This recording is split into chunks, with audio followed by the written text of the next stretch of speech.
అందరి praise lord. దేవుని కృపను బట్టి ప్రభు మన యొక్క దినాన్ని మనకు అనుగ్రహించినాడు. ఆయన వాక్యాన్ని ధ్యానించుకోవడం కొరకై తిరిగి సాక్ష్యాన్ని పంచుకోవడం కొరకై అది కొన్ని నిమిషాలు మనము ఓపికతోటి శ్రద్ధతోటి బైబిల్ తీసుకురండి, చెప్పే మాటలు చదవండి, సాక్ష్యాన్ని వినండి. ప్రాముఖ్యంగా యవనస్తులైనటువంటి మీకు మరి యవన కాలంలో చదువుకునే దినాలు, ఉద్యోగుల కొరకై ప్రయాసపడే దినాలు, యవన కాలంలో ప్రభు కొరకై నిలబడవలసినటువంటి దినాలు, దానికి కావాల్సినటువంటి సాక్ష్యాలు ఇస్తుంటుండగా అయితే శ్రద్ధగా వినండి. ఇప్పటికే చాలామంది విని చాలామంది మేలు పొందుతున్నారు. మీతో మీరు కూడా మేలు పొందవలసిందిగా ప్రార్థన చేసుకుంటున్నారు, మనవి చేసుకుంటున్నారు. కానీ ప్రార్థన చేసుకొని ప్రారంభిస్తాం. ప్రేంగళ మా పొడవు తండ్రి, నమ్మకమైన మా దేవా, నీకు నమ్మ స్తోత్రాలు. మీ ఘనమైన శ్రేష్టమైన పరిశుద్ధమైన నామాన్ని బట్టి మీకు నమ్మ స్తోత్రాలు. రాత్రి అంతా కాపాడారు, భద్రపరిచారు, ఉదయకాలం సజీవులుగా ఉంచారు, మీకు నమ్మ స్తోత్రాలు. ప్రభావ ఉదయకాల ధ్యానము, వాక్యము మా ప్రభావ సాక్ష్యాన్ని దీవించి ఆశ్రయించండి. దావసను అభిషేకించి కావలసినటువంటి మాటలే ఇది అవసరమో, ప్రజలకు ఏది క్షేమమో వాటిని దయచేయమని ప్రార్థిస్తూ, వినేవారందరికీ క్షేమం కలిగించమని ప్రార్థిస్తూ, అన్ని రకాల డిస్టర్బెన్స్ తొలగించి మీ నామాన్ని మహింపరచుకోవాల్సిందిగా వేడుకుంటూ యేసయ్య పరిశుద్ధ నామమున స్తుతించి ప్రార్థించి కనపరచి వేడుకొంచున్నాము తండ్రి, ఆమేన్. రండి, ఈ దినం కొరకై ఒక మాట చదువుకుందాం. మూడు సమయాల గ్రంథము 18వ అధ్యాయం. మూడు సమయాల గ్రంథము 18వ అధ్యాయము. అక్కడ ఒక మాటను చదువుకుందాం. 5వ వచనం. దావీదు సౌలు తన పంపిన చోటకెళ్ళ పోయి సుబుద్ధి కలిగి పనిచేసుకొని వచ్చిన గనుక సౌలు యోధుల మీదను అతను నియమించాడు. జనులందరి దృష్టికి మరి సౌలు సేవకుల దృష్టికి దావీదు అనుకూలుడై ఉండెను. చాలు. తర్వాత మరొక మాట చదువుకుందాం. ఆదికాండం 26వ అధ్యాయం. ఆదికాండము 26వ అధ్యాయము 12వ వచనం. ఇస్సాకు ఆదేశం ముందున్నవాడై విత్తనం వేసి ఆ సంవత్సరములు 100 ఫలం పొందాడు. యెహోవా అతను ఆశ్రయించిన గనుక ఆ మనుషుడు గొప్పవాడాయన. అతడు మిక్కిలి గొప్పవాడ వరకు క్రమక్రమంగా అభివృద్ధిలోనికి వచ్చును. చాలు. ఈ 2 మాటలను, వచనాలను ప్రభు దీవించి ఆశ్రయించిన గాక. ఈ 2 కూడా నా జీవితంలో నెరవేరాయి కాబట్టి ఈ వాక్యాల ద్వారానే మీకు తెలియజేస్తూ వస్తుంటున్నాను. ఒక వచనమేమో అది నా యొక్క భౌతికమైన ఉద్యోగాలు, మరి భౌతికమైనటువంటి యొక్క నా యొక్క అక్కడ ఉండేదాని కొరకైనటువంటి అవకాశాల కొరకనిచ్చినటువంటి యొక్క వాక్యం. రెండవది నా ఆత్మీయమైనటువంటి యొక్క అనుభవాల కొరకైనటువంటి యొక్క అనుభవం, వాక్యం. ఇక్కడ మనం గమనిస్తే మొదటి విషయాన్ని, రెండవ విషయాన్ని కూడా మీకు తెలియచెప్తాను. నిన్న కొన్ని విషయాలు మీకు చెప్తూ వచ్చాను కదా. ఏంటంటే మరి నేను ప్రభు దగ్గర ప్రార్థన చేస్తూ, ప్రభువా మరి కష్ట పరిస్థితుల మధ్యలో నేను ఏం చేయాలని ఏడ్చి ప్రార్థన చేస్తున్నప్పుడు, ప్రభు మాట్లాడినప్పుడు సంఘం దగ్గరికి వెళ్ళాను, విషయాలు పంచుకున్నాను. వాళ్ళందరూ శ్రద్ధగా ఆలకించారు. అప్పటి నుంచి సంఘం యొక్క పరిస్థితి కూడా మారిపోయింది. వాళ్ళు అర్థం చేసుకోగలిగినారు. అయితే నేను ప్రార్థన చేస్తున్నాను, ప్రభువా వాళ్ళ మీద వీడి మీద నేను ఆధారపడకుండా నాకు ఒక మంచి ఉద్యోగం ఇవ్వు. నా ప్రభు నాకు ఒక ఉద్యోగం ఇస్తే నా ఉద్యోగం చేసుకుంటాను. అదే సమయంలో నీ సేవ కూడా చేస్తాను ప్రభువా, పూర్తి సేవే చేస్తాను, సగం సేవ కాదు, నేను పూర్తి సేవే చేస్తాను అని ప్రభుతో ఒప్పందం చేసుకున్న తర్వాత మరి నేను ఒకరోజు నా పేపర్ చూస్తుంటున్నాను. నాగ్పూర్ టైమ్స్ అంటారు దాన్ని. అందులో ఒక అడ్వర్టైజ్మెంట్ ఉంది. ఏమిటి అడ్వర్టైజ్మెంట్ అంటే, మరి ఎస్ఎఫ్ఎస్ కాలేజీ సెమినరీ హిల్స్లో ఉంటుంది. అంటే మనకి ఇక్కడ సెయింట్ జోసెఫ్ కాలేజీ లాగా పెద్ద కాలేజ్, అది డిగ్రీ కాలేజీ. అందులో మరి ఒక అకౌంట్స్ చెప్పేదానికి లెక్చరర్ కావాలి అని ఒక అడ్వర్టైజ్మెంట్ ఇచ్చారు.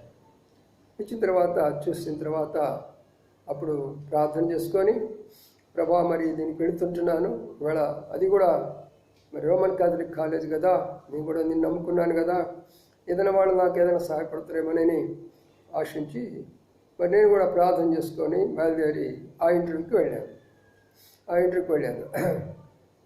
ఫాదర్ ఉన్నారు. యూనివర్సిటీ నుంచి 2 రిప్రజెంటేటివ్స్ వచ్చారు. ఇద్దరు కూడా 2 కాలేజీల ప్రిన్సిపల్స్. ఒకరేమో జేఎస్ కాలేజ్ ప్రిన్సిపల్ కాల్కర్ గారు అనేటటువంటి ఆయన, అంటే ఏ కాలేజీలో నేను ఎంకామ్ చేశానో ఆయన. తర్వాత రెండో కాలేజీలేమో నేను డిప్లొమా ఇన్స్టిట్యూట్లో పనిచేసేటప్పుడు యానివర్సరీకి మరి ఒక ప్రిన్సిపల్ని ఆహ్వానించి వారి ద్వారా మరి ఆ యానివర్సరీ జరిగించుకోవడం జరిగింది. ఆయన డిఎన్ కాలేజ్ ప్రిన్సిపల్, నేషనల్ కాలేజ్ అంటారు. అందులోనే మరి పివి నరసింహరావు గారు కూడా అందులోనే చదివారు. ఎక్స్ ప్రైమ్ మినిస్టర్ గారు అందులోనే చదివారట, పెద్ద కాలేజ్. ఆ ప్రిన్సిపల్ గారు వచ్చారు. కాబట్టి ఈయనకి నేను తెలుసు, ఆయనకి నేను తెలుసు, ఇద్దరికి కూడా తెలుసు. అప్పుడు నేను అనుకున్నాను, ఇద్దరు మంచివాళ్ళే, నాకు తెలిసిన వాళ్ళే వచ్చారులే, మరి నాకు తప్పనిసరిగా సహాయపడతారులే అనుకున్నాను. 29 క్యాండిడేట్స్ వచ్చాము మేము ఆ పోస్ట్ కొరకై. మరి ఒకరి తర్వాత ఒకరు ఇంటర్వ్యూ చేయబడుతూ వస్తున్నారు. అంతలోకి ఒక అమ్మాయి కూడా వచ్చింది, ఒక లేడీ మేడం కూడా వచ్చింది. ఆ అమ్మాయి ఎవరంటే నా క్లాస్మేటే. తర్వాత నేను జిఎస్ కాలేజీలో చదివేటప్పుడు వాళ్ళ నాన్నగారు అక్కడే ప్రొఫెసరు, ఆయన నాకు కూడా ప్రొఫెసరే. కాబట్టి ఆ అమ్మాయి ఇప్పుడు మళ్ళా ఆ యొక్క దీనికి వచ్చినప్పుడు ఆయన ప్రొఫెసరు, ప్రిన్సిపల్ గారు వాళ్ళిద్దరు ఫ్రెండ్స్. కాబట్టి ఆల్రెడీ ఒప్పందం అయిపోయిందేమో. అమ్మాయి వస్తుంది అక్కడికి, మరి జాగ్రత్త, మరి అపాయింట్మెంట్ వచ్చేదానికి చూడమని చెప్పుంటాడేమో. ఆయన చూడొద్దునే నేను ఆశను కోల్పోయినాను, విశ్వాసాన్ని కోల్పోయినాను. నాకేమొస్తుంది? ఎందుకంటే ఈ అమ్మాయి నా క్లాస్మేటే, వాళ్ళ నాన్నగారు నాకు ప్రొఫెసరే, ఆయన ప్రిన్సిపల్ గారికి ఫ్రెండు, తప్పనిసరిగా వాడికి వెళ్ళిపోతుంది కదా జాబు అని చాలా నిరాశపడిపోయినాను. వీలైనప్పుడు కూడా ఇంటర్వ్యూ ప్రారంభించబడింది. ఒకరి తర్వాత ఒకరు వెళ్ళి వస్తున్నారు. అందరూ కూడా 5 నిమిషాలు కూడా తీసుకోవటంలా, అక్కడ 2-3 ప్రశ్నలు అడుగుతుంటున్నారు, పంపిస్తుంటున్నారు. అట్లనే ఆ అమ్మాయి కూడా వెళ్ళింది. వెళితే ఏమడిగినారంటే సింపుల్గా అడిగారు, what is your qualification, what is your మరి percentage of your marks, what subject you will teach, అట్లా వెరీ సింపుల్ సబ్జెక్టు కొన్ని ప్రశ్నలు అడిగేసి ఆ అమ్మాయి కూడా పంపించారు. ఇక నేను వెళితే ఇప్పుడు ఈయన ఇద్దరు కూడా నాకు తెలిసిన వాళ్ళే. కానీ ఆయనేమో అక్కడ ఉన్నటువంటి ఆ ప్రొఫెసర్గా అమ్మాయికేమో సహాయం చేయాలని ఆయన ఆశ. ఇక్కడ ఉన్నటువంటి ఆయనేమో మరి అబ్బాయి నేను 2 సార్లు చూశాను, చక్కగా అక్కడ ఇన్స్టిట్యూట్లో బాగా మంచిగా పాఠాలు చెప్పేవాడు, యూనివర్సిటీ తప్పించాడు, అన్నీ క్రమంగా నడిపించాడు. కాబట్టి ఇతను సరిపోయినటువంటి వ్యక్తి అని ఈయన అనుకుంటున్నాడు. సరే, ఏదేమైనప్పుడు కూడా నన్ను దాదాపుగా ఒక 20 నిమిషాలు ఇంటర్వ్యూ చేశారు. 1 నిమిషం కాదు, 5 నిమిషాలు కాదు, 10 నిమిషాలు, 20 నిమిషాలు. ఎందుకంటే ఆయన సబ్జెక్టు మరి ఈయన ఉంటాడు, ఒక ఆయన ఎక్స్పర్ట్. ఆయన ప్రశ్న మీద ప్రశ్న అడుగుతూ ఉంటున్నారు. ఎకనామిక్స్ మీద అడిగాడు, చెప్పాను. అకౌంట్స్ మీద అడిగాడు, చెప్పాను. ఇంకా కామర్స్ మీద అడిగాడు, చెప్పాను. ఏది అడిగినా కూడా పర్ఫెక్ట్గా చెప్తుంటున్నాను. కానీ నేను ఎక్కడ కూడా మరి జవాబు ఇవ్వలేనటువంటి పరిస్థితి కనబడటం లేదు. కానీ వాళ్ళు ఎలాగైనా సరే నన్ను డిస్క్వాలిఫై చేయాలని ఇంకా ఎన్నో రకాలుగా తిప్పలు పెట్టి అడుగుతూనే ఉన్నారు. అలాగా 20 నిమిషాలు అయిపోయిన తర్వాత ఆ డిఎన్ కాలేజ్ అనగా నేషనల్ కాలేజ్ ప్రిన్సిపల్ గారు, యూనివర్సిటీ రిప్రజెంటేటివ్, ఆయన గమనించారు. వీళ్ళ యొక్క ఉద్దేశం ఈ అబ్బాయిని డిస్క్వాలిఫై చేయాలని ఉద్దేశంతో అడుగుతుంటున్నారు. అందరినేమో 5 నిమిషాలు అడిగారు. ఈ వ్యక్తిని 20 నిమిషాలు ఎందుకు ఇంత తిప్పలు పడుతున్నాడని ఆయన అన్నాడు. ఓకే, నీ ఇంటర్వ్యూ అయిపోయింది, వెళ్ళిపో, మీ మీద ఒకటి మీ తర్వాత మేము పంపిస్తాము అని అన్నారు. సరే, నా ఇంటర్వ్యూ అయిపోయింది, వచ్చేసాను. వచ్చిన తర్వాత నాకు ఆశ లేదు. ఎందుకంటే అమ్మాయికి ఎదురిగి వాళ్ళ నాన్నగారు రికమెండేషన్ ఉంటుంది, వాళ్ళ ఫ్రెండ్స్, కాబట్టి అక్కడ లోకల్ వాళ్ళంతా మరాఠీ వాళ్ళు తప్పనిసరిగా సహాయం చేసుకుంటారు. నేను ఎక్కడో దూర ప్రాంతము అని నేను చాలా మరి ఏ ఆశ లేదు. ఆ తర్వాత వచ్చిన తర్వాత ఇంటికి వచ్చి ప్రార్థన చేసుకున్నాను. మామూలుగా నా సేవా పరిచర్య ఏదో వెళ్ళడం మొదలుపెట్టాను. మరుసటి రోజు నేను బయటికి వెళ్ళేసి వచ్చేటప్పటికి అక్కడ మరి తలుపు తీసాను లేదో ఒక లెటర్ పడి ఉంది. ఆ లెటరు చూసినప్పుడు నేను ఆశ్చర్యపోయినాను.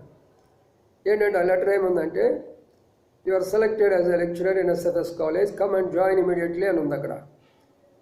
నువ్వు ఎస్ఎఫ్ఎస్ కాలేజ్కి సీనియర్ లెక్చరర్గా నువ్వు సెలెక్ట్ అయిపోయినావు, వచ్చిన వెంటనే జాయిన్ ఆయన చెప్పేసి కమ్మని నాకు ఆర్డర్ ఇచ్చారు. అది చూసుకున్నాను, వెంటనే వెళ్ళాను, జాయిన్ అవ్వడానికి వెళ్ళాను. కానీ ఎక్కడున్న పరిస్థితి ఏంటంటే అది ఆర్ట్స్ అండ్ సైన్స్ కాలేజీ. ఒక సబ్జెక్ట్లోనే అకౌంట్స్ ఉంటుంది, ఒక క్లాస్లోకి ఒక బిఏ వాళ్ళకి మాత్రమే అకౌంట్స్ ఉంటుంది. కాబట్టి ఫుల్ టైం లెక్చర్గా అవ్వడానికి అవకాశం లేదు అక్కడ. ఇప్పుడు వాళ్ళు చెప్పారు, నీకు ఫుల్ టైం లెక్చర్షిప్ ఇవ్వము, పార్ట్ టైం లెక్చర్గానే ఇస్తాము, మీరు పార్ట్ టైం ఎక్కడైనా చేసుకోవచ్చు, కాబట్టి మాకు అభ్యంతరమే లేదు అని చెప్పేసి అక్కడ ఉన్నటువంటి ప్రిన్సిపల్ గారు నాతో అన్నారు. సరే మంచిది, అలాగే చేస్తాం సార్, ఏమి ఇబ్బంది లేదు, నేను అలాగనే మరి నా యొక్క డ్యూటీ చేసుకుంటాను అని అన్నాను. వెంటనే జాయినింగ్ రిపోర్ట్ ఇచ్చేసాను. జాయినింగ్ రిపోర్ట్ చాలా సంతోషం, ఎందుకంటే అది పార్ట్ టైం తర్వాత ఫుల్ టైం అవుతుంది, తప్పనిసరిగా అవుతుంది తర్వాత అయినా సరే. నాకుంది ఆ విశ్వాసం. డిగ్రీ కాలేజీలో డిగ్రీ స్టూడెంట్స్ చెప్పాలి, అకౌంట్స్ చెప్పాలి, కాబట్టి వాళ్ళు కూడా హ్యాపీగా ఫీల్ అయిపోయినారు. ఆ తర్వాత నాకు మరి టైం టేబుల్ కూడా ఇచ్చారు. ఇక ప్రారంభించాను, వెళ్ళడం అక్కడ ప్రారంభించాను. ప్రియులారా, ఇలాగా ప్రభువు నాకు ఒక మంచి ద్వారం తెరిచినారు. ఇంటికి వచ్చి నేను ప్రార్థన చేస్తున్నాను. ప్రార్థన చేసుకుంటున్నప్పుడు ప్రభు నాతో మాట్లాడే మాట ఏంటంటే, నీకు ఫుల్ టైం జాబ్ ఎందుకు ఇవ్వటం లేదంటే, నువ్వు ఫుల్ టైంలో పడిపోతే నా సేవ చేయలేవు, కాబట్టి నువ్వు పార్ట్ టైంగా చేసుకో, పార్ట్ టైంగా నా కనీస సేవ ఇక్కడ చేయాలా, నాగ్పూర్ పట్టణంలో చేయాలి. ఎందుకంటే Nagpur RSS head quarters, NCC head quarters చాలా కష్టమైనది. అక్కడ సేవ చేయాలంటే మాటల విషయం కాదు.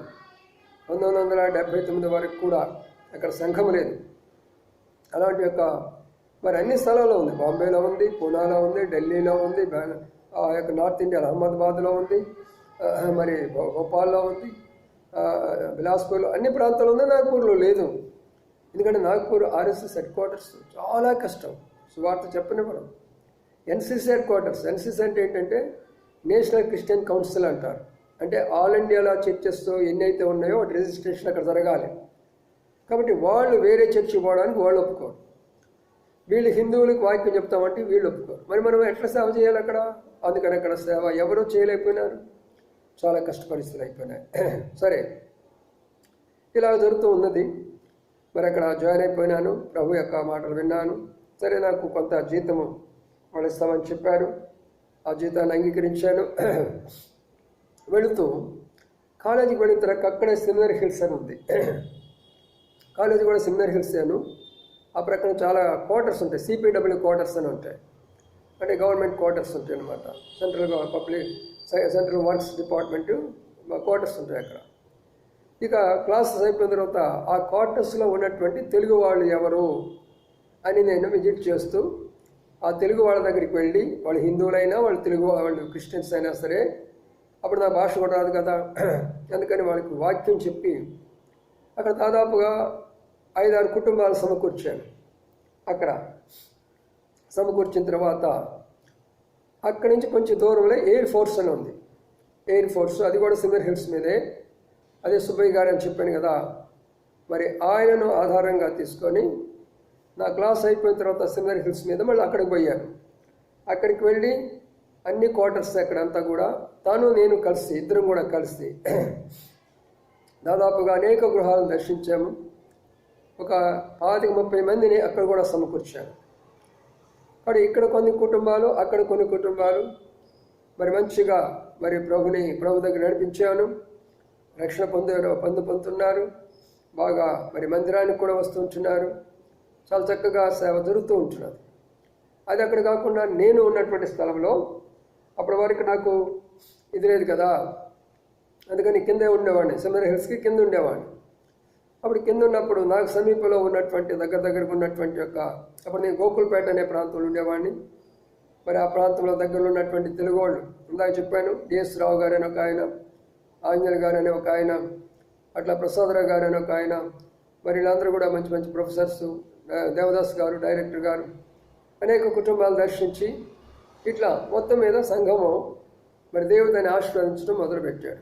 అంటే దాని అర్థం ఏంటంటే ఇస్సాకు ఆ దేశమందు ఉన్నవాడై విత్తనం వేసి మరి 100 ఫలం పొందిన అనే మాట ప్రకారం విత్తనం వేయటం మొదలుపెట్టాను. దేవుడు దాన్ని ఆశీర్వదించడం మొదలుపెట్టాడు. అతడు క్రమక్రమంగా అభివృద్ధిలోకి వచ్చాడు అన్న రీతిగానే నేను కూడా సేవలో క్రమక్రమంగా అభివృద్ధిలోకి వస్తూ వచ్చాను అక్కడ.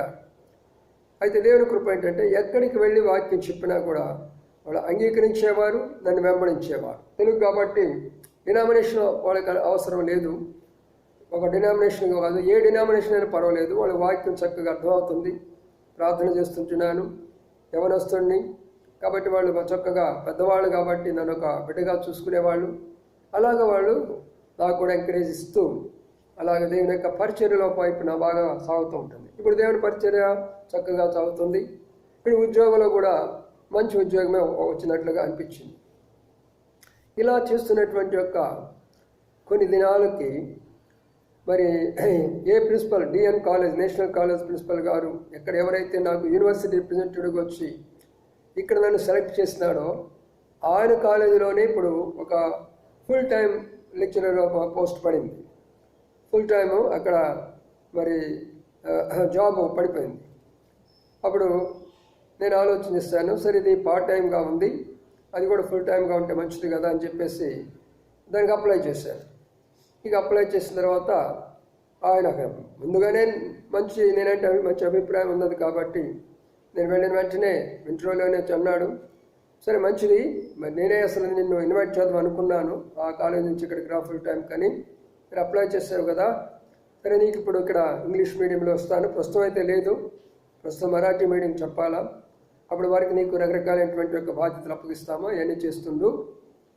కాబట్టి ఇక మీదట మరి ఇంగ్లీష్ మీడియంలో నువ్వు ఒక లెక్చరర్గా ఉండాలి, కాబట్టి అది కూడా జూనియర్ కాలేజీ లెక్చరర్గా నేను చేస్తానని ఆ దినాల్లో మరి మొట్టమొదటిగా ప్రభు కృపను బట్టి అపాయింట్మెంట్ ఇచ్చినాడు.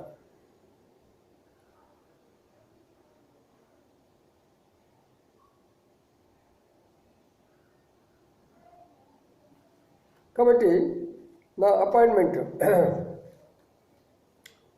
ఒక ఆశ్చర్యం, ఎందుకంటే భాష కాని భాష, ప్రాంతం కాని ప్రాంతంలో మళ్ళీ ప్రభు ద్వారం తెచ్చాడు. ద్వారం తెరిచేసి ఇక్కడ ఫుల్ టైం అయిపోయింది, అక్కడ పార్ట్ టైం అయిపోయింది. ఇప్పుడు నేను అడిగినాను, సార్ మరి అది విడిచిపెట్టాలా లేదంటే, లేదు దానికి దీనికి సంబంధమే లేదు, అది ఎప్పుడైనా వెళ్ళి ఒక లెక్చర్ 1-2 లెక్చర్స్ ఇవ్వడమే కదా, కాబట్టి నీవు ఇక్కడ చక్కగా పని చేసుకుంటా ఉండు, ఫుల్ టైమ్గా చేయరని చెప్పేసి మా ప్రిన్సిపల్ గారు నన్ను అక్కడ మరి ఫుల్ టైమ్గా, ఆయన పేరు తోటయ్య గారు అనే పేరు, చాలా చక్కగా చాలా మంచి వ్యక్తి, ఆయనను అపాయింట్ చేశాడు. దేవుని కృపను బట్టి ఆ కాలేజీలో మరి దేవుడు నన్ను ఎంతగా ఆశీర్వదిస్తూ వచ్చాడంటే, ఇస్సాకు ఎలాగైతే క్రమక్రమంగా పైకి వచ్చాడో అదే కాలేజీలో నేను దాదాపుగా 20 సంవత్సరాలు మరి సీనియర్ కాలేజీలోనైతేమి, అయితే జూనియర్ కాలేజీలోనైతేమి, పోస్ట్ గ్రాడ్యుయేట్ డిపార్ట్మెంట్లోనైతేమి, మరి అంత మాత్రమే కాకుండా ఆ కాలేజీలోనే మరి నన్ను head of the discipline of the కాలేజ్కి నన్ను ఇది చేశారు. అడ్మినిస్ట్రేషను మరి అడ్మిషన్స్కి దానికి ఇన్ఛార్జిగా చేశారు. ఎగ్జామినేషన్ యొక్క టైంలో ఎగ్జామినర్గా నన్ను సెలెక్ట్ చేస్తూ వచ్చారు. పేపర్ సెట్టింగ్ కొరకై పేపర్ సెట్టర్గా సెలెక్ట్ చేస్తూ వచ్చారు. ఇన్విజిలేషను, అనేకమైన బాధ్యతలు నాకు అప్పగించబడుతూ వచ్చినాయి. వాడు కాదు, 2 కాదు. దేవుడు ఎంతగా ఆశీర్వదించాడంటే ఆ కాలేజీలో 1979లో ఎస్ఎఫ్ఎస్ కాలేజీలో చేరాను. ఆ తర్వాత 80లోకి వచ్చేటప్పటికి మరి నేషనల్ కాలేజీలో చేరాను. అది చాలా పెద్ద కాలేజీ. అదే చెప్పాను కదా, మన పివి నరసింహ గారు కూడా ఎక్స్ ప్రైమ్ మినిస్టర్ గారు అందులోనే చదువుకున్నారంట. చాలా ఫేమస్, అది కాంగ్రెస్ నగర్లో ఉంటుంది, తెలుసు అందరికి కూడా, మంచి కాలేజీ. కాబట్టి దానిలో దేవుడు నాకు మంచి పోస్ట్ ఇచ్చాడు, పర్మనెంట్ పోస్టు, అది కూడా గవర్నమెంట్ పోస్టు, మంచిగా ఎయిడెడ్, మంచి జీతము అన్నీ బాగానే ఉన్నాయి. కాబట్టి ఇప్పుడు అక్కడ చేయాలా ఇక్కడ చేయాలా, 2 విధాలుగా చేయాలి. నేను ఇప్పుడు మరి 2 విధాలుగా చేయాలంటే కష్టంగానే ఉంది, కానీ చేస్తూనే ఉన్నాను. అయితే దేవుని సేవను మానలేదు, దేవుని సేవ మాత్రం జరుగుతూనే ఉంది.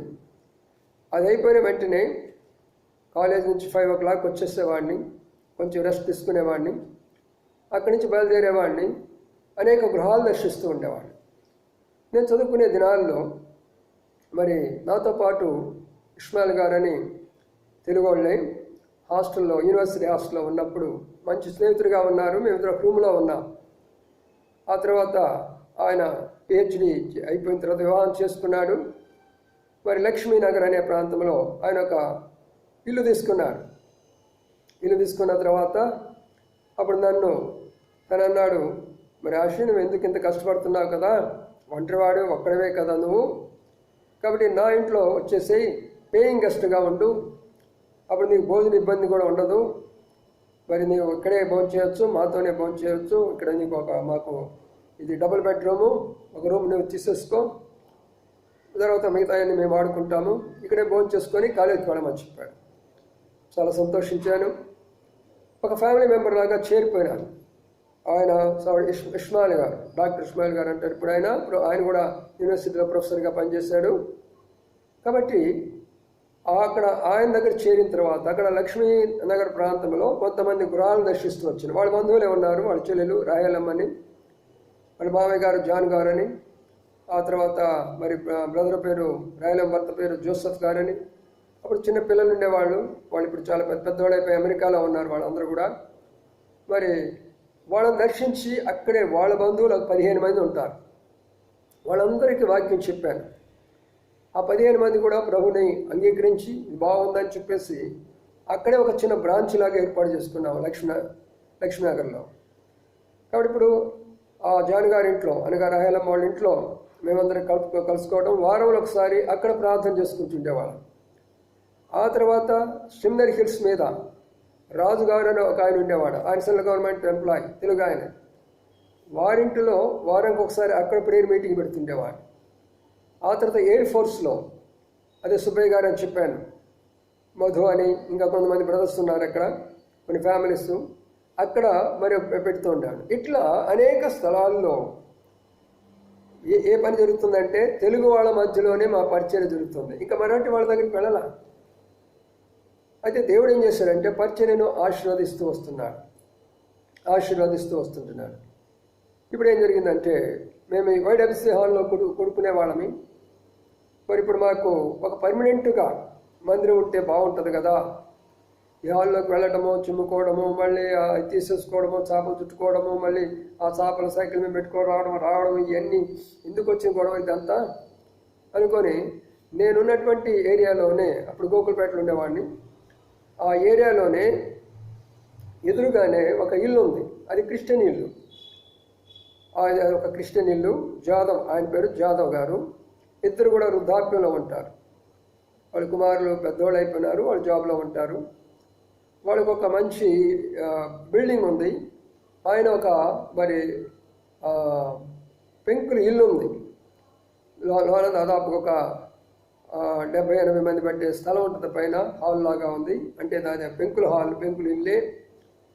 మరి నేను ఎందుకో మరి ప్రార్థన చేస్తున్నప్పుడు ప్రభు అన్నాడు, ఇది స్థలాన్ని నేను కోరుకున్నాను అని ప్రభు నాతో మాట్లాడుతూ వచ్చాడు.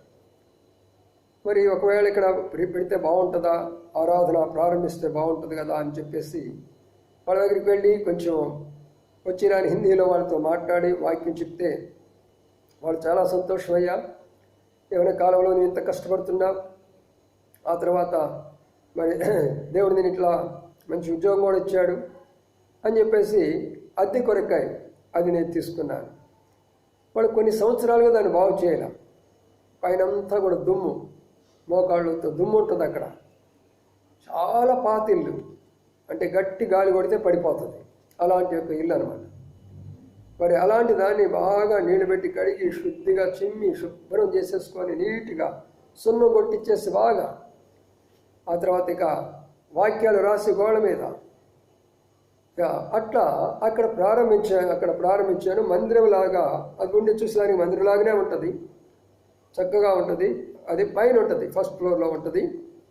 అప్పుడు మేము అందరం కూడా ఒక 50 మందిని ఆ యొక్క ఫ్లోర్లో కొడుకునేవాళ్ళము. అక్కడ అందరం కూడా కలిసి బల్లుండేది, ఆరాధన ఉండేది. వాక్యం ఇంగ్లీష్లో చెప్తే తెలుగులో తర్జుమా చేసేవాడు, తెలుగు చెప్తుంటే అది ఇట్లా తర్జుమా చేసేవాళ్ళమి. ఆ రకంగా దేవుడు ఏం చేశాడంటే ఒక రూపంలోకి తీసుకొచ్చాడు. అప్పుడు నేను భక్సం గారికి ఒక లెటర్ రాశాను. లెటర్ రాసి, బ్రదర్ ఇలాగా మేము దేవుని కృపను బట్టి దాసన గారు వచ్చారు, బాప్తీసాలు అయిపోయినవి, సంఘం కూడా మంచి అభివృద్ధిలోకి వస్తుంది బ్రదర్. కాబట్టి సంఘానికి మరి మీరు ఏదైనా ప్రార్థన చేసి ఒక పేరు పంపించండి. ఎందుకంటే ప్రజలు రావాలంటే ఒక గుర్తు, మేము ఒక బోర్డు పెట్టాలి కదా బయట. దానితో ఆయన అన్నప్పుడు భక్సం గారు చాలా సంతోషించాడు. ఆ తర్వాత ఆయన ప్రార్థన చేసేసి బేతేల్ ప్రార్థనా మందిర్ అని చెప్పేసి ఆయన నాకు పంపించాడు లెటర్. బేతేల్ ప్రార్థనా మందిర్ అంటే బేతేల్ ప్రార్థనా మందిరం ఎవరికి? యాకోబు ఒంటరిగా ఉన్నటువంటి యవనస్తుడు, కష్టాలు పడ్డ యవనస్తుడు, బాధలు పడ్డ యవనస్తుడు, ఆయన అరణ్యంలో కూడా వెళ్ళిపోయిన యవనస్తుడికి దేవుని యొక్క దర్శనం ద్వారా ఒంటరిగా ఉన్న వాడిని దేవుడు ఆశీర్వదించి ఆ వ్యక్తి ద్వారా మరి దేవుడు ఎంతో మహిమ తెచ్చుకున్నాడు. కాబట్టి అలాంటి దర్శనం ద్వారానే నేను కూడా యవనస్తుండే కదా, ప్రాంతంకి వెళ్ళాను, ఉండనటువంటి స్థలంలో చేరనటువంటి యొక్క కష్టాలు అనేకమైనటువంటి వాటిల్లో పడ్డాను. మరి అందుకని మరి ఆయన ప్రార్థన చేసినప్పుడు దేవుడు శ్రేష్టమైన పేరు ఇచ్చినాడు. అందుకని నాగపూర్ యొక్క మందిరం పేరు బేతేలు. ఈ రోజు వరకు కూడా బేతేలే. ఇక్కడ చక్కగా జరుగుతుంది. ఇప్పుడు మంచి మందిరం కట్టారు, అక్కడ మంచి 2 అంతస్తుల బిల్డింగ్ కట్టుకున్నారు, చక్కగా జరుగుతుంది ఈ రోజు వాడు కూడా. ఎందుకు చెప్తున్నానంటే ప్రియులారా, మన యొక్క జీవితంలో ప్రభు అనేకమైనటువంటి అనుభవాలు మనకి ఇస్తూ వస్తాడు. మరి అది క్రమక్రమంగా నెరవేరుస్తాం. ఒక్కసారి నెరవేరుతుంది మనకు. చాలాసార్లు ఎవరసలు ఏమనుకుంటారంటే నేను అనుకునేది వెంటనే జరగాలంటారు. చదువులో కానీ, ఉద్యోగాల్లో కానీ, వివాహాల్లో కానీ దేవుని యొక్క ప్రణాళికలు ఉన్న వారికి అలాగ జరుగుతుంది. నేను అనుకోలేదు, ఊహించలేదు. మరి చిన్న చిన్న ఉద్యోగాలు చేసుకుంటూ మరి అంత పెద్ద కాలేజీలోకి వెళ్ళిపోతాను. అంతేకాదు గొప్ప విషయం ఏంటంటే ఆ కాలేజీకి వెళ్ళిపోయిన తర్వాత దేవుడు నన్ను ఎంతగా ఆశీర్వదించారంటే ప్రతి కాలేజీ నుంచి గెస్ట్ లెక్చర్గా నన్ను ఆహ్వానిస్తూ ఉండేవాడు. ప్రతి కాలేజీకి గెస్ట్ లెక్చర్గా వెళ్ళిపోయేవాడిని. అనేకమైన 8 కాలేజీల్లో గెస్ట్ లెక్చర్గా పేరు తెచ్చుకున్నాను నేను.